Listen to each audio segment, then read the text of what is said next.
Okay mga spark, welcome sa aking channel. Abisman nga palang muli. Simpleng tips sa pagdugtong at pag-welding ng tubo mga spark. Nasa 1.4 yung millimeter yung kapal niya.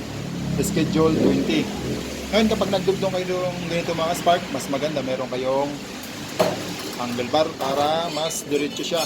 Ngayon kung wala, marami namang paraan para maidiretso nyo yung tubo sa pagdugtong para mas straight. Yung amperes nga palang gagamitin ko rito 180 saka 3.2 mm yung welding rod. 360-13 neon weld. Okay, ngayon sa pagdugtong ng mabilis ang pagdugtong ng itong mga spark, halimbawa nagdugtong kayo ng tubo para hindi na kayo umulit pag welding para minsanan yung ikot nyo, mas makatipid tayo sa kuryente.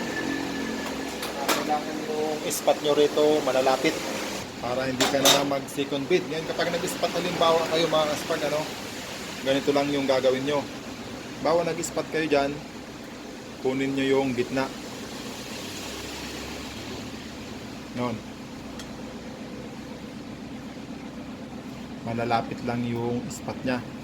Kasi kapag nag-spot kayong ganito, halimbawa naglagay kayo ng spot dyan, dito naman kayo nagsimula, may parte dyan na maaaring may butas, hindi niya gaanong ma-welding. Kaya kapag nag-spot kayo ng mga ganyan, maglapitan nyo lang yung spot. Okay, ganoon lang. Napaka-simple lang naman ang pagdugtong ng tubo. Okay, maglagay muna tayo ng spot.